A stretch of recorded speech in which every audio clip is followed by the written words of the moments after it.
My name is Oriana Ides, and I come to you from Oakland, California, unceded Ohlone territory.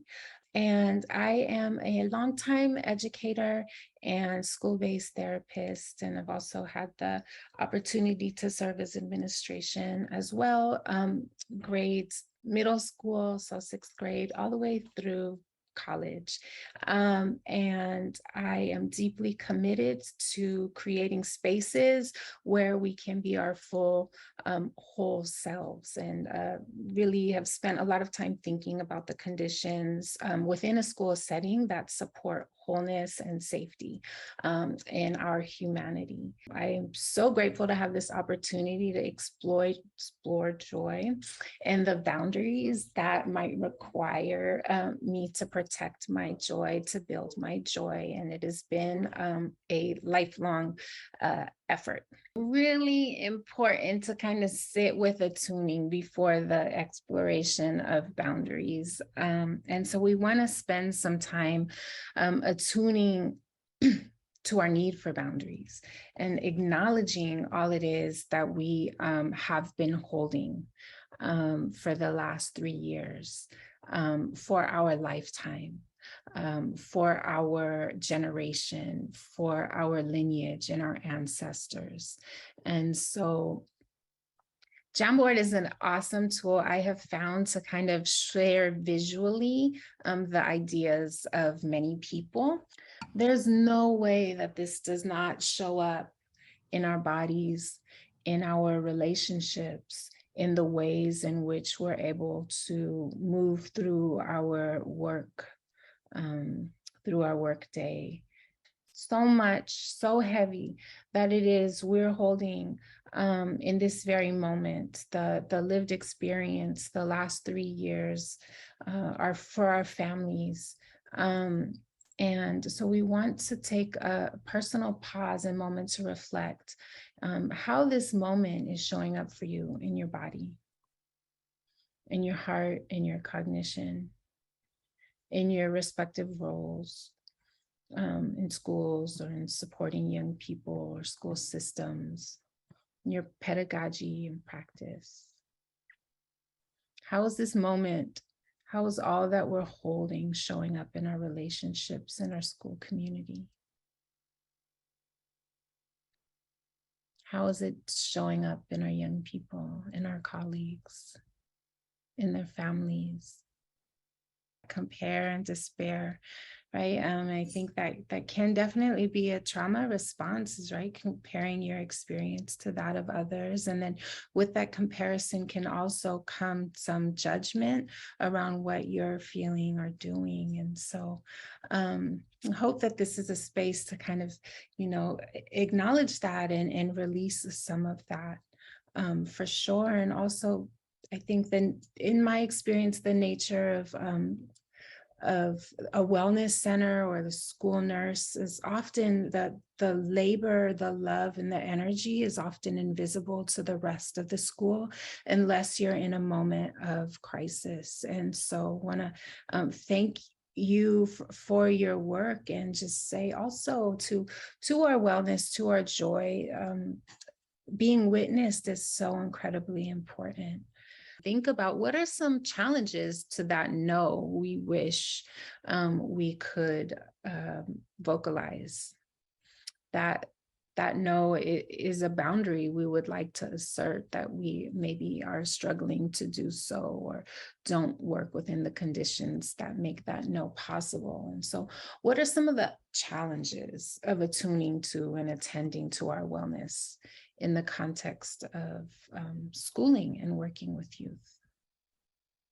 For me, there was always, and I saw this echoed here, the vacancies. And so there was always a need to wear multiple hats in school spaces, which didn't allow me to focus fully on my role as a teacher or a therapist. I think understanding the messages that we have or the stories that we have that get in the way of us showing up for ourselves is so important to acknowledge. Really uphold how important it is that our nervous systems are not fried, that we are not working beyond our capacity. You know, we have our window of tolerance, we have our operational memory, and often within school systems, the culture that's upheld is a culture that will eat us alive. I saw something recently, like if, you know, we had to tap out for any reason, the next day our posts, you know, our position would be posted. And I think that we really need to figure out ways to center our own wellness in the system that is not necessarily reached a place where it's thinking about our wellness as it should. We're going there, but we're not there yet. And so how do we interrupt the culture that really does not account for our wellness to support a regulated nervous system? Because we've found that that really does strengthen every element of schooling, of a young person's experience, of our ability to show up in our work.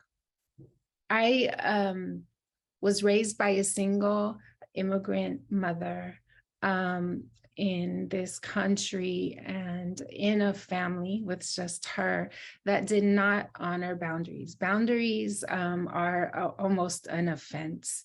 If I try to assert one, and I don't recall her in her work asserting boundaries, my mother.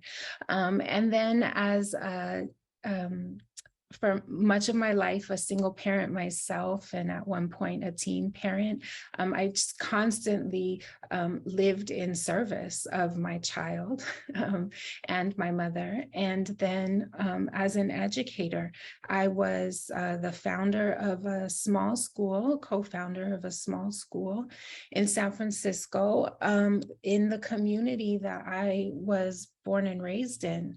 And it is so incredibly important to me that that school supports the liberation, the healing, the strength and growth of my community. And I share these things because my identity, my lived experience, the roles that I play in my community really have made understanding and asserting boundaries difficult for me. And I invite us to think about here through this, what parts of our identity might make upholding or even understanding and attuning to boundaries difficult.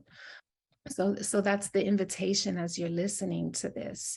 But I want to share this definition of boundaries and offer boundaries in the framing of external and internal. And so boundaries can be defined as the emotional and physical space that you need to be the most authentic version of yourself. I read recently, how do you feel the other without becoming lost in the other, right? So it's reference to emotional and physical space that encompasses intellectual and material as well. So as I said, boundaries can have, in this framing, two parts, external and internal. And so our external boundaries speak to the spatial nature of things, and it allows you to choose a physical distance from others. And so with COVID, we've definitely become more intimately aware of our boundaries, right? Our lives have depended on, the lives of our loved ones have depended on boundaries. And as educators, we have been asked to compromise those boundaries often in service of and support of our communities. So external boundaries can also refer to material conditions such as money and or sharing possessions. Internal boundaries are a little more nuanced, and they protect our thinking, our feeling, our emotional landscape, and our behaviors. And they serve to support our emotional regulation. And then relational values help us to distinguish our unique identities from that of the other.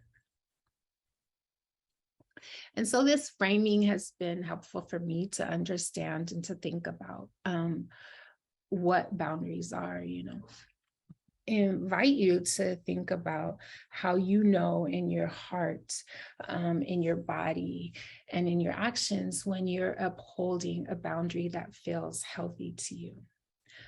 When you're upholding a boundary that respects your space. When you're upholding a boundary that supports your emotional regulation. When it allows you to stay your authentic. I saw that beautiful intention, right? Earlier, when it allows you to stay your authentic self. How might you know that? What actions for you are aligned with that upholding? And you can, this is a conversation. So feel free to unmute or share that in the chat. But it's important inquiry, right? Often my therapist shared with me that I'm looking externally for all this information when so much of the information I need to be my authentic self is within me. So desire. There's another layering of question or inquiry on the screen right now, and that's asking you to recall a time when you set a boundary and thinking about your upbringing, your messages around boundaries. What did it take for you to assert that boundary, that protection of your emotional regulation or your physical space, or your sense of authenticity, right? Why did that boundary emerge? I'd love to hear some folks' experience with setting boundary in the chat. Maybe room for one person to share out loud. It's okay to just kind of maybe keep that, keep the thought or inquiry to yourself as we move along. But sticking with the intention for attunement and awareness, like knowing what was required of you in that protection of joy or your wellness is really important information to gather. This topic of boundaries, I just want to name, I'm sure it's apparent for everyone, but I want to be clear in naming that boundaries look different person to person. Mm-hmm. Boundaries are both personal, and as Joseph is speaking to, there's also a way that they do, the boundaries are formed by our cultures too, who we come from, the people we come from. Boundaries are a response in many ways, I think, in living in sort of the American Western culture, there's like a whole other, I think that boundaries in many ways is a response to living in such a modernized, mm-hmm. And modernized in quotations, but in a certain culture that someone also in the chat earlier said, like, and Joseph, it might have been you, about this culture at large being one that is really centralizes how productive we can be and how much we can do, right? And I see it in the chat, so much of what people are saying, right? Like school therapists being expected to work around the clock, and right, and that's the expectation. And part of it, I just will name, and I want to pass it back to you, Oriana, but like I want to support us thinking about this also, like especially as people who we might share the same culture with our students and our peers and our staff. We may not. I'm sure there's lots of diversity amongst the people we work with and the people we serve. But also like all of that comes into play too, because the way that I'm thinking about boundaries as a person who is American born, city born, raised in an urban environment, building on top of people, and also being a mixed race person of European, Native American, and African ancestry might be different than my colleague or my young person who is coming from a different context. And like I mentioned in the beginning, like the imperfection and the tension of all of this. So thank you for elevating this, because this is another layer of what we're holding as we start to identify what feels good in our own Mhm. body and what we have maybe been informed by. And some of what we've been informed by, we might compost, some of it we might hold and take with us into the journey. And being aware that, yeah, just because I think the boundary is like, I'm done with work at X time and I'm not picking up my phone, doesn't mean that that is what my colleague, how they're going to orient. And there's room for all of us to have what is, healthy, or I like to think of flexible boundaries too, that like our boundaries are fluid, they're engaging, they're not just, we don't like, they're not just rigid. So thank you for inspiring that, Joseph. And we want to speak to all that can happen when we are not able to protect or center our needs because of the structure we exist within, the culture that we exist within. Dominant culture often will, as Audre Lorde so beautifully and poignantly frames, might eat us alive. And there's such risk we're finding in our physical bodies, that the energy, the cortisol, the stress, the weight of holding expectation, unmet expectation that we, just juice every bit of our being into meeting, has on us. And we want to kind of offer it in this beautiful framing adapted from something that Gabor Mate's When the Body Says No explores. And so it's looking at, when we're not able to say no or protect a boundary, uphold a boundary that we might need for our safety and wellness, what happens in our bodies, in our emotional landscapes, and in our relationships? Tiredness, a heaviness, a fog that we may feel, tension, inflammation, right? Um, Desiree spoke to that overheating, right? Physically feeling that the too much heat in our bodies can cause illness, can cause disassociation, anxiety, and anger, and that definitely translates into our relationships with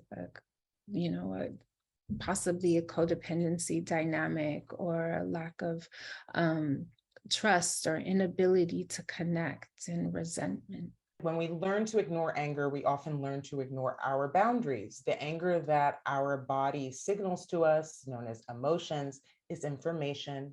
And in many communities, anger and violence have been conflated into one, that it has scared people out of embracing or interacting with anger when they feel it, right? And I want to name that there is, I think, still a lot of work in Western modern culture that has such a history of violence, and history of violence on the earth, history of violence within its own communities, onto other communities. There's still, I think, a lot of pulling apart of anger and violence, but to name it for me helps to start the process of pulling apart for me. So it can be difficult to sometimes identify anger within the body, especially if it's correlated with violence and there's possibly fear or trauma that is embedded in that. So some questions just to share that we might want to ask when we feel anger: where may my boundaries be being pushed? Where may I not be in integrity with my boundaries? And again, naming that in a school setting, this is really difficult because we are in sometimes a power dynamic with our young people or younger people, in the sense that we are there as authority, we are there, possibly we're there getting paid sometimes, and like there's a different role that we're playing. And so just holding the curiosity and inviting the curiosity of, when we feel angry in our school settings, what might this be giving us information about around our own boundaries, and around maybe some difficulty we might be having with expressing or what do you call it, implementing those boundaries? We, also invite you to think about how, when you are violating a boundary. What has it looked like, felt like, and sounded like when you've struggled to establish, maintain, or honor a boundary that you've had? And kind of breathe that question in. Allow the information from your body, your sensory system to let you know what that has felt like, and the invitation to share that in the chat. See sadness, for sure. Prentice Hemphill shares this beautiful framing around boundaries. For me, I shared that boundaries are like a no-no in my family, and me and my mom, that she feels extreme hurt and violation when I try to assert a boundary, and it's really taken personally. And so I love Prentice Hemphill's reframing that boundaries are not walls. They're not an attack on the other, but they are rather the distance to which I can love myself and the other simultaneously, the distance to which I can honor my authentic full self and the other simultaneously. Such a beautiful framing as we start to kind of think about our responsibility to ourselves and boundaries. So many times we learn about boundaries within the context of other people or within our relationships to other people. We have a personal responsibility to understand and attune to our own boundaries, and find ways to assert them, just as the institutions that we're working within also have a responsibility to respect and uphold and attune to our boundaries. So we want to offer this reframe around boundaries as not being a mean or an attack or a lack of care, but rather an immense care. And I'm going to also share some reasons that I have kind of been thinking about in regards to why boundaries might be something that I compromise personally, or maybe you have the experience also of compromising. And so we've offered, and it's been some really rich sharing in the chat around our cultural upbringing and understanding in relationship to boundaries, and how they may differ across, culture. But I've been really trying to explore and understand how untended trauma may compromise boundaries, or may not support me in upholding boundaries that protect my safety and my wellness and my authenticness. And so trauma can, blur boundaries and disrupt a healthy attachment, our ability to attach. This is unaddressed trauma, right? Untended to trauma that we are not necessarily aware of the impacts in our lives, or not consciously trying to heal from, can cause us to search for emotionally corrective experiences in others. It can cause us to believe that we can save or fix the other, and we're searching for folks that save and fix us. And so through this, I've been thinking about how hard it is to uphold a no, or think about one's own safety and wellness when you're searching for wellness in another person, or when you're searching for healing outside of yourself. Shirley spoke to the fight right earlier, and a trauma can activate a threat-based mindset often. And so when we perceive everything as a threat or possible danger, it can cause us to resort to or revert to a fight, freeze, fawn response. right? And so that can result in boundaries that are incredibly rigid. If my trauma response is flight, then I might have an incredibly rigid boundary. I might cut people off immediately without conversation or without the information needed to have a more permeable or flexible rather boundary. If my trauma response is to fawn, then I'm constantly searching to please others. I'm afraid of abandonment, or afraid of making someone unhappy, and so then it can cause me to ignore my no or my need for safety. And then, not lastly, but here, trauma also heavily distorts our sense of self. And we struggle when we have unresolved or unhealed, tended to trauma, to often find our value in other people or in a merit-based system that defines success, or in giving rather than just being. And I've had the experience of connecting, so heavily with my trauma in schools that I've worked so hard to never again will young people experience, or not on my watch, right? Which has forced me to work beyond my means and really root into my trauma rather than my healing.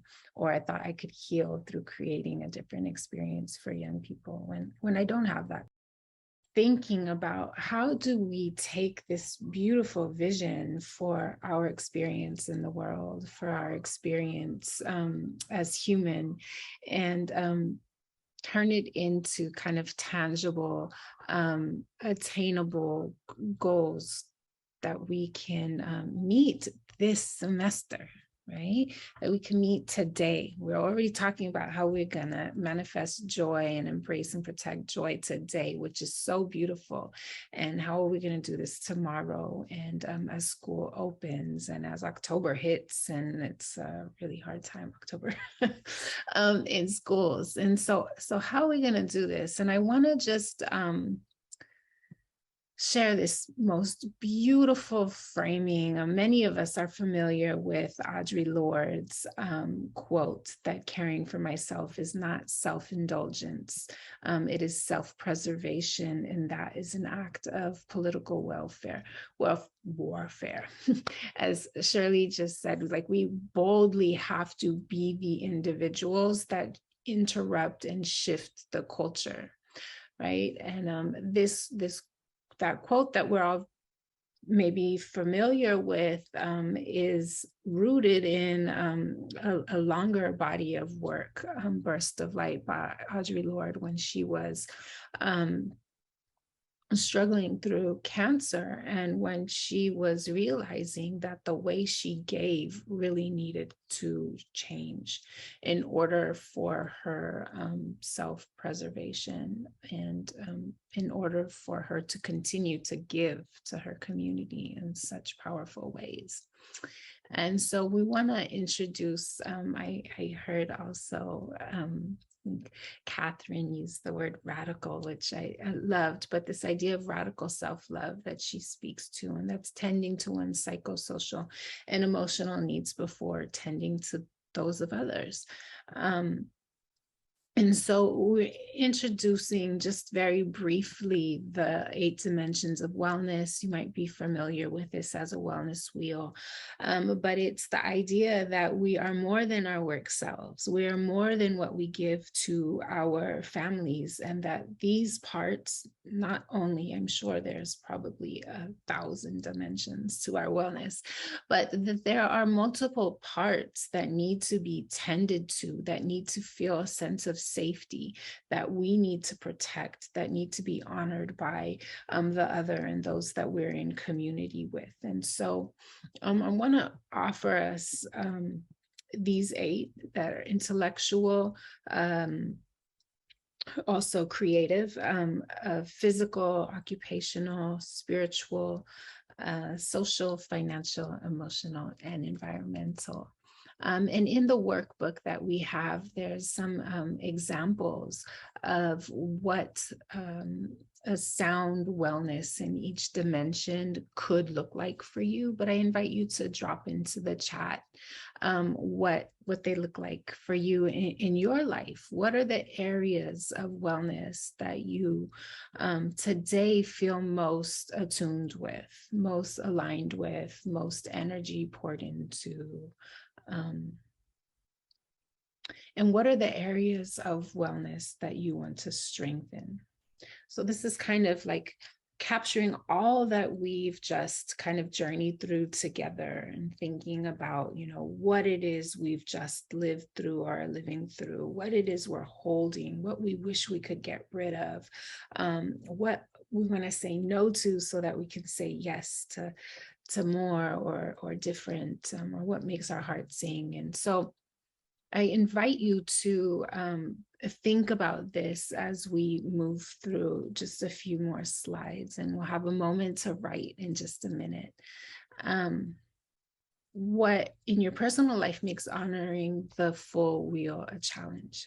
What in your home life or your family of origin or your lived experience or the conditions that you exist within every day make honoring the parts of wellness that are significant to you a challenge? It's an opportunity to think about that. These prompts are in the workbook that you can refer back to, and we'll have a second in a minute to write to kind of all of this, but invite you to offer what comes up as you're being posed these questions in the chat. And looking back at the wellness wheel, thinking about it in relation to work in your school community, or the program or organization that you're a part of.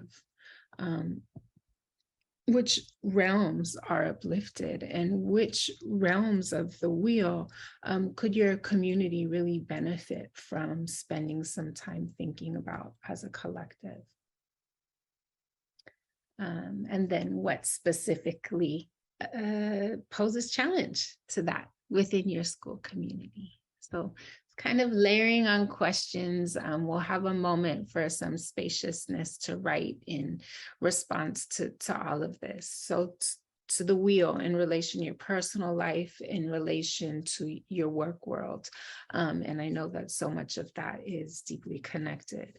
What are the strengths that exist?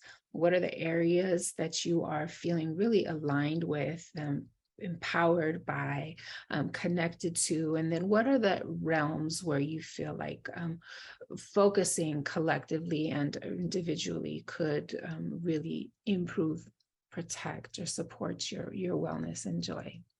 We spoke to the personal responsibility that we all have to our joy and to attuning to our boundaries and being able to know them, establish them, and maintain them.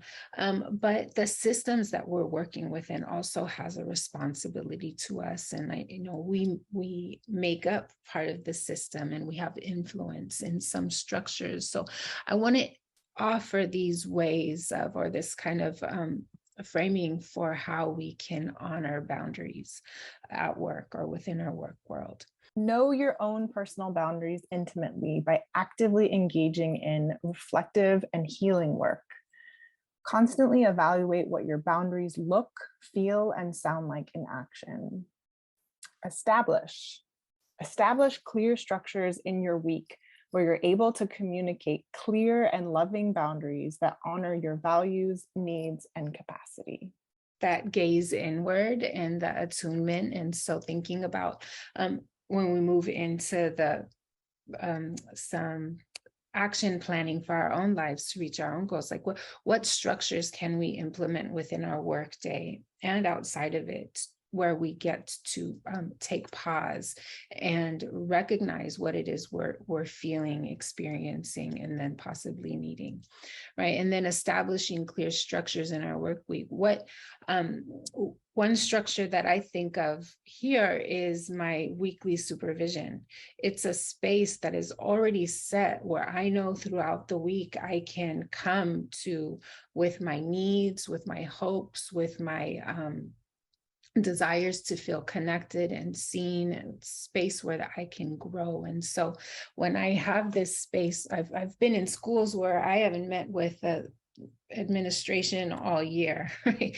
But then I've been in spaces where I have this consistent time to communicate. The expectation is already in place where we're communicating. We're not thinking about, oh, how do I start this difficult conversation? Because it's already built in. Maintaining, reflecting, teaching, and modeling. So we'll share these. We've shared them in the slide deck, but I do want to give us time before we have to close to do some writing around what goals we might want to put in place this semester to support our joy. What boundaries do we need to? Much of the tension I've felt in boundary work is when I'm not aligned with my principle. And so really starting from my values. And this is a deep, intimate knowing of myself, right? Must be present for this. And so if I value, for example, quality time with my supervisor or with my partner or my child, that I really must focus and honor a one-on-one connection. That's something I know I need, right? Because that quality time is a value of mine. And then so I will schedule, for example, here it says a weekly date night or a weekly supervision or one-on-one time to connect. Right. And so starting with a value, moving to understanding what you need in order to honor that value, and then what boundary or structure or thing might you put in place in order to reach it. So that's this little chart here that I wanted us to engage with and think about. So the questions posed, and we'll have about 2 minutes to maybe choose one, connected one personal value that supports your joy. What internal and external conditions do you need to move in alignment with that value that supports your joy? And then what boundary will support you in honoring and protecting those conditions? So I invite you for 2 minutes to we go inward, thinking about your joy and all we've explored in the last 2.5 hours. When I moved into an admin role in schools, I wasn't expected of me to hold a caseload of students, but I knew that I really wanted to be in relationship with students in spaces that weren't connected to crisis or conflict. And so the value for me was meaningful, positive relationship with young people. And so I knew that I needed to have a small caseload, but there's so much to do. So I honored it by making sure I started my day with a session every morning before lunch, so that time wouldn't get squeezed out and I had nothing left by the end of the day to offer that positive interaction. We are at time to share some resources. We have these resources uploaded onto our website, and we invite you to check them out. They're really, in my opinion, informative, powerful, great perspective and framing, great tools.